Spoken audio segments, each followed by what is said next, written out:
Welcome to Moral Injury International. This video is offered to you by way of introduction into the condition known as moral injury, and I would like to define for you in simple terms what moral injury is and how it affects people both individually and collectively. But first, who are we? We are a group of individuals who have come together over the past 2 years with one common interest, i.e. moral injury. We are Marty O'Connor from Ireland, living in Australia, son of a Jadaville veteran. Michael Lyons from Ireland, also living in Australia. He's an Irish Army and a UN veteran. Wallace Jensen from the United States, a Vietnam veteran, a captain and a chaplain of the United States Navy, now retired, co-author of Moral Warriors, Moral Wounds. And myself, Leo Quinlan from Ireland. I'm a retired Army officer and a UN veteran, and I'm the son of a Jadaville veteran. We came together initially arising from an examination of the after effects on Irish veterans and their families following the siege of Jadaville in the Congo in 1961, where the Irish Army served with the United Nations, and as depicted in the Netflix film The Siege of Jadaville in 2016. Very quickly the term moral injury emerged, and it immediately became apparent that this condition accurately described the veterans and the families of Jadaville and what they have been suffering for more than 60 years. This introductory video gives a flavour of moral injury stories as recounted to our team by a variety of individuals. Moral injury was very clearly defined by Wally and others, and putting it simply, and it's in a military context, but we know that it goes into other fields of endeavour. Military context in relation to Jadaville anyway. When soldiers undergo some traumatic experience and are then betrayed by higher authority, this is Jadaville. That's what happened. And then, as Wally and others have pointed out, the results of moral injury on the individual and on their families, etc., but particularly individual, is first of all silence. They don't talk about it. They don't talk about it. And that was my father, and that was other veterans that I served with. I didn't even know they were in Jadaville, and they're on the same ranger course as me. When I commanded a company of rangers in Athlone as a commandant, I retired early because of first year drums. Some of the men that I served with, they were already out of the army, and I was out of the army before I realized they were in Jadaville. Further investigation by our team identified the important fact that moral injury is not only confined to armed forces, but exists in all walks of life, such as the health services, police forces, public service organizations, and indeed the private sector. Moral injury causes us to change our thinking from being a good person who has done something wrong, something bad, but can be forgiven for it, can atone for it, can be reconciled in spite of it, and we begin to see ourselves not as good people who have done something wrong, but as bad people who have done something bad, which is how we think of ourselves. So it has a really negative impact on our self-image and our self-understanding. Moral injury is linked to post-traumatic stress, but it is significantly different. Post-traumatic stress is a condition that has long been recognized and can be medically measured. Moral injury is something different and can be seen as an injury to the soul. What Leo and what, if you don't mind me calling you Wally, are talking about now really speaks completely to our hearts. Like, I mean, I would have looked up moral injury and it would have said about, crushing your soul. And I mean, it was always like, obviously I went through a sexual abuse experience, and I was left on the floor, kind of stuck to the floor. And as Karina says, we don't need to go into it. It's part of our documentary. But there was the humiliation, there was the shame, there was the fear. And this all equals the silence that Wally and Leo are speaking about here tonight. So it is you being silent, afraid to speak out, afraid to speak truth to power. And we are here now trying to empower the young girls and men coming through that system that might experience something that we have. We're not just talking about sexual abuse. We're talking about bullying. We're talking about discrimination. We're talking about victimization. We're talking about isolation, exclusion. And there's another concept called mobbing. This is when you actually raise your voice and you actually say something has happened. I mean, in 96, I was one of the first female air traffic controllers all the males up to that point got promoted to captain as soon as they received that rating. I didn't get that promotion. I never complained. In 97, sexually abused. I never complained. In 2005, I would have been sick, very sick. I actually did suffer, and I was looking up moral injury. So I did suffer depression. I did try and commit suicide. I was very, very low, very bleak. I was a shell. I went into the army at 17, full of viber, full of vigor, full of I was so ambitious to strive to be the best I could be in there. And I was a shell of my shell. I was bulimic. I was getting sick up to 8 times a day on one occasion, buying 3 bag loads of food so I could puke them into the toilet. So the whole, this moral injury is a new concept to me, but it's one that I applaud and one that I would love to do more work on, because my soul was destroyed. Moral injury also occurs when soldiers are required to carry out actions that goes against their religious or moral upbringing. This was the case following Jadwal and has happened in many armies in the world over many decades. Speaking from my personal experience in the American Armed Forces, I served almost 10 years in the American Navy before transitioning out and getting my master's degree in counseling here in Australia and practicing counseling. I think something inherent to the American Armed Forces is that it is inherently a right and a just institution. The recruitment motto for the United States Navy was a global force for good. So in that sense, people entering into this service expect that they are doing something that is inherently moral and just. And the American military is such a cultural touchstone and a cultural institution, and is viewed through this lens that the American military represents the best of Americans and represents essentially what Americans should be. They should be honorable and just and morally fit and physically fit. The motto of the United States Army was "Be all you can be." The few, the proud, the Marines. This is an elite core of people that embark on something that is right and just. So how far can someone plummet when they feel that they are exposed to something that is unjust and that is immoral, when they enter into this institution that they believed to be right and moral, and feel that this, facade, I guess you could say, is now shattered? How do they move on from that? And, Joe spoke of this, this soul sickness, and the literature states that the vast majority of American veterans believe in some sort of higher power. And amongst that group, many of those people are Christian. So let's just say somebody, before they went into battle, prayed for the survival and the safety of their contingent. And what did they say to themselves when their best friend died, or they witness some sort of unspeakable horror? Where's the justice in this? Where's the just God in this? Where's the just and ever-loving God that I've grown up to believe in when they're witness to this? And I think this brings up this concept of theodicy, the challenge of the problem of evil. And the last point that I'll kind of touch on here is a literature states, at least in the American Armed Forces, is that the chaplain corps is the least stigmatized force of well-being, is spiritual and mental health well-being in the armed forces. So that is often the first point that service member or veteran will turn to for any sort of broad well-being support. So from a treatment standpoint, the chaplain corps has been heavily involved in addressing more moral injury and spiritual injury. There's a clear connection between the stress of combat and the betrayal by higher authority, followed by the existence thereafter of moral injury. There's some things about moral injury that I think are important to sort of keep in mind.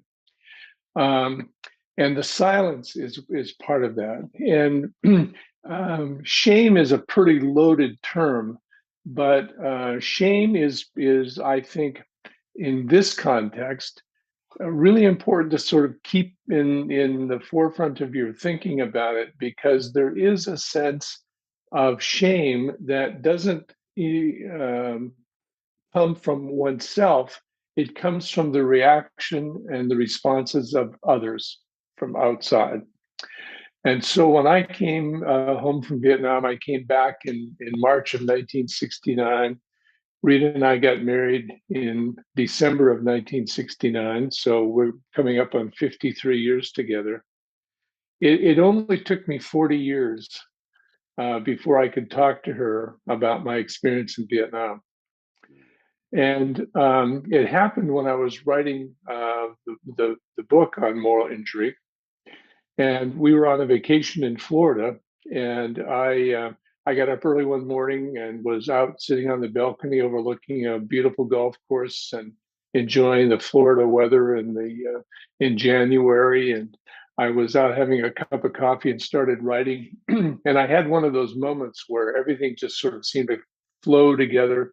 And I wrote for a little over an hour and a half, 2 hours, and I finished a chapter. And so about that time, Rita came out, and I said, she's a very good editor. She's very talented with that, and she's my most trusted advisor. So I said to her, would you mind reading this chapter and letting me know what you think of it? And so she said, well, yeah, sure. So I printed it out and handed it to her. And she said, I'm going to go inside and have some breakfast and I'll read this and then I'll come back and let you know what I think. So she did. And about 10 minutes after she left, I said to myself, I shouldn't have given it to her. This is not a good thing.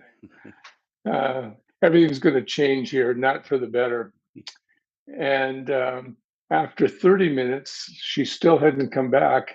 And I'm thinking, oh, I know I shouldn't have said anything to her. This is bad. And about an hour and 15 minutes later, she came out and tears coming down her cheeks.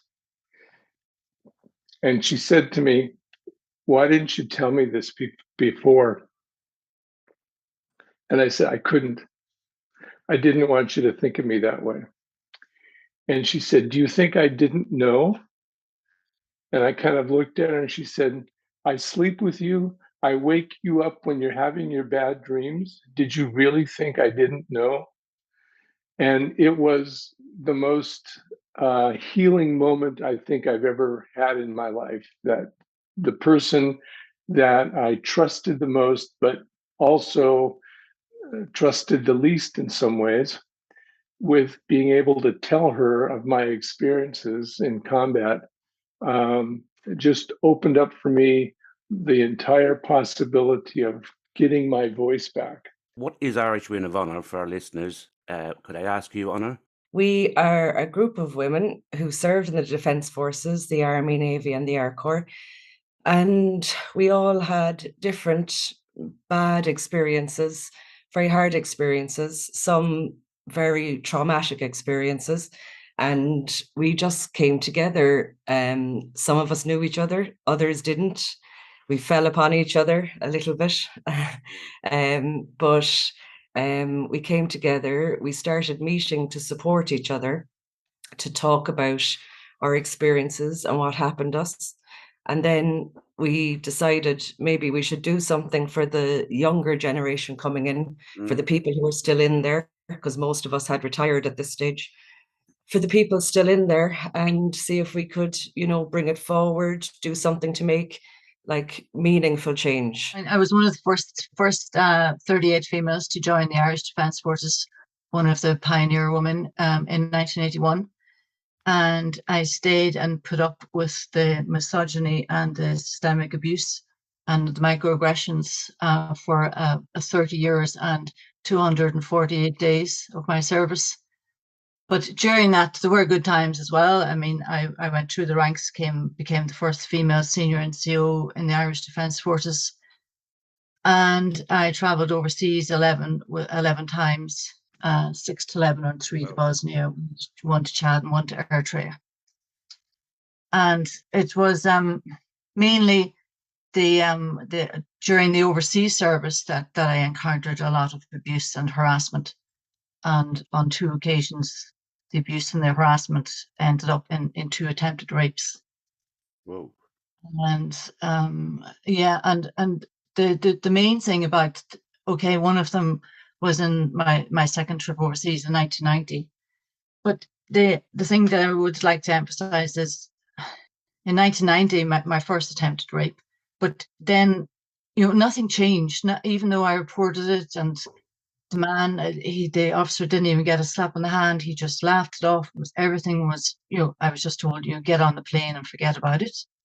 12 years later, within the Defence Forces, there was all these reports and reviews and, everything's hunky-dory now, everything's fine. But 12 years afterwards, another attempted rape.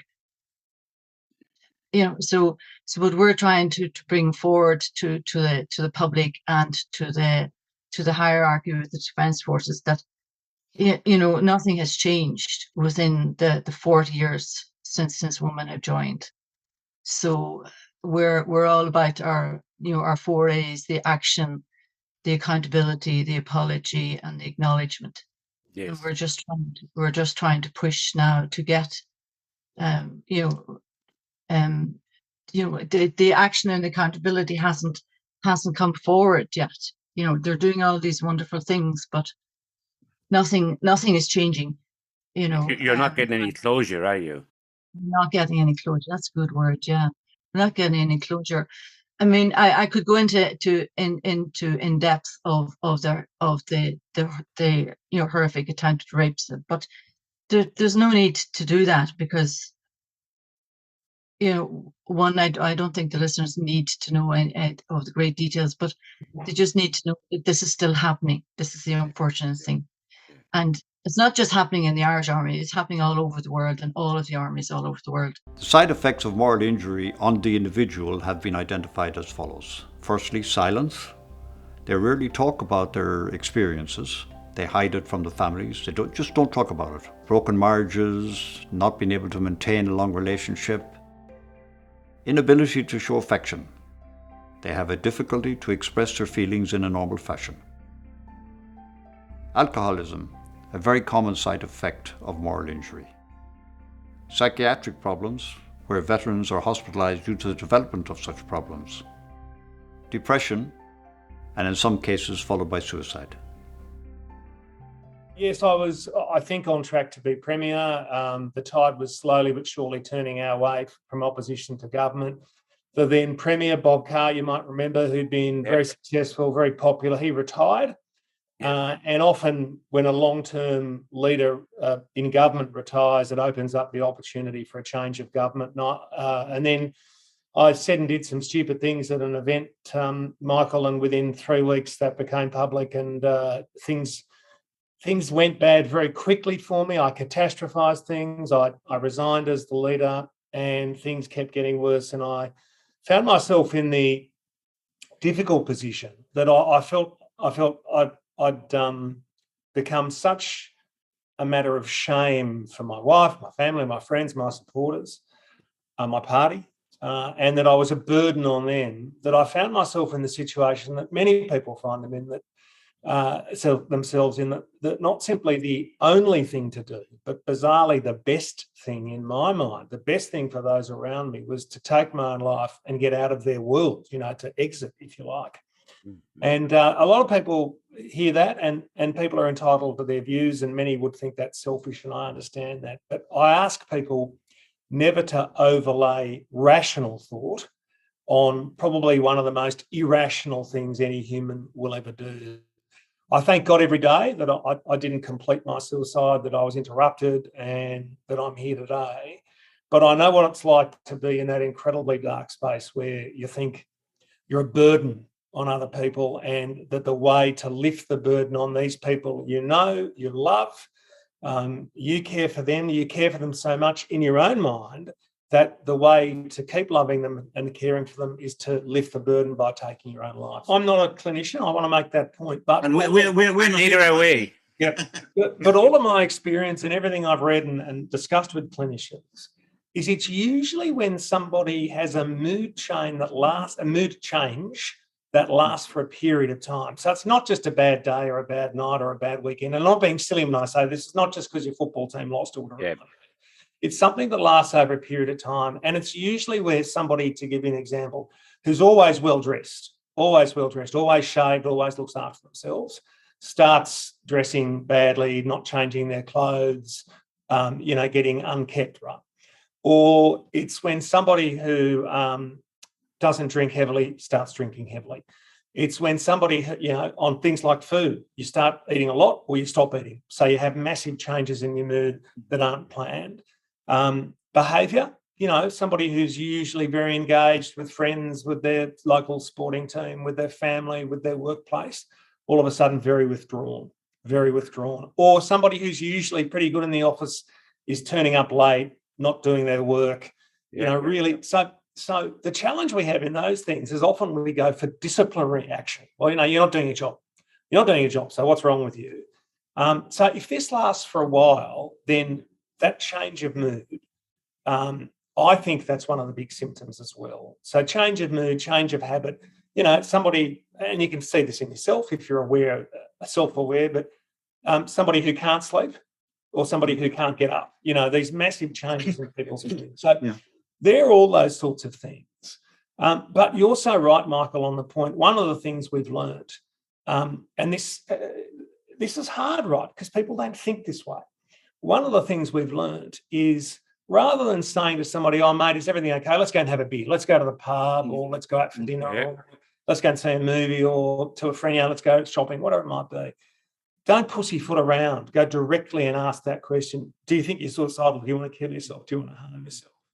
Now, that's a very hard thing for many people to ask because some just find it incredibly personal, a personal intervention. For others, they worry, well, if I mention the word, aren't I putting the thought in their mind? And the answer is no. Yeah. The answer is no. But what it does is it sucks it out of them. It forces them. You have a blunt conversation, a direct conversation. And we all hope most people will say no, but they then might tell you what's going on. Look, I've just broken up with my girlfriend, or I can't pay off my credit card, and or whatever it might be, or something's gone wrong. I'm really doing bad. I'm not coping with mum dying 3 months ago, whatever it might be. And it's different for each of us, right? You can't stereotype these things. So really, what you said, Michael, is absolutely right in this day and age. And I've tried to take my own life. I live with suicidal ideation. I live with depression. I have no problem talking about my suicidal ideation because the more people who talk about it, particularly people who are, if I can say, high profile or leaders in the community, the more somebody listening says, hold on, if it's all right for the boss or for that sporting person or that ex-politician or whatever, it's all right for him to have depression and suicidality. It's all right for me to have depression and suicidality. So like so many things in life, Marty and Michael, at the end of the day, this is the way, it's all about leadership. In the Irish Shadowville context, these symptoms have existed among veterans in varying degrees and have been passed down to the next generation. We should alert people that trauma goes in. Trauma is carried intergenerationally.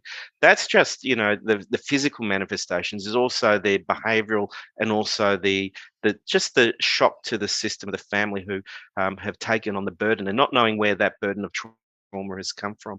So there might be children carrying the burden of shame and not knowing where that shame come from, or if there's, a traumatic loss, feeling this, loss, but not knowing where that loss came from, this perpetual sense of loss within themselves, this sense of disconnection, so this, unfortunately, there is a contagion within this, and that is the trauma is contagious within the family system. Mm-hmm. So in other words, a lot of the emotional and also the behavioral aspects of the trauma being displayed by the parent may be passed on to the children, and may have a very detrimental effect within the household. And I know with a lot of survivors of Shadowville I know that a lot of the podcasts that you've been running have been indicative of this generational trauma that's been experienced in the homes, the domestic violence, the neglect, the abuse, all these from very complex traumas. And I think that's important to be absolutely aware that that not only is it this generation that may be affected, but it is, trauma is one of those wounds that keeps on giving. And what we know that is that it can be a 3-generation just by a single trauma. We are offering this in the hope that individuals who may unknowingly be suffering from moral injury will come to understand their situation and how to handle this condition. Also, that families will understand the moral injury condition and be able to recognize it in a family member or friend, and how this condition can then be addressed. We hope that organizations who are responsible for putting members and employees in harm's way will understand the need to educate themselves on the moral injury condition. We would like to highlight the important aspect of the double injury to the individual. Firstly, the action that caused the initial physical or mental injury, like combat, abuse, or witnessing some traumatic act or suffering. And secondly, the betrayal by higher authority, which led to moral injury becoming part of the individual's personality, which can last for the rest of his or her life.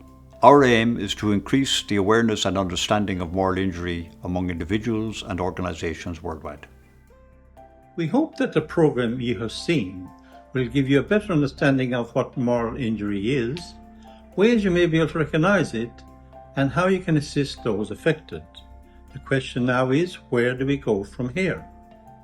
Our aim is to introduce the subject of moral injury in an educational sense to a wide range of individuals and organizations worldwide, in the hope that it will create awareness and a better understanding of the condition, and thereby assist in supporting those who may be suffering from the experience. The podcast will be made available free to individuals plus armed services, police forces, veterans associations, government health services, and educational organizations, etc. Contact details will be announced at the conclusion of this program. The evolving field of moral injury has grown dramatically recently, and Moral Injury International has been at the forefront of this growth. Unlike post-traumatic stress, PTS, moral injury is not a medical or mental health issue. It is an injury to the psyche, the soul of a human being. I experienced moral injury myself as a 19-year-old soldier in Vietnam in 1968 to 1969. It took over 40 years before I matured enough and learned enough to be able to name that injury for myself. I could not have come to that realization and healing without the support of my wife, Rita, who walked the journey with me in love, patience, support, and lending me her empathetic ears. We of Moral Injury International seek to lend our ears to give others their voices, thus empowering them to release shame, regain self-respect, and rejoin society by changing their personal narrative. Moral injury is transgenerational. I have lived this to my father in the army and UN peacekeeper, and my mother with suicide. So if you have any stories or would like to contact us, please contact us on the following. Thank you.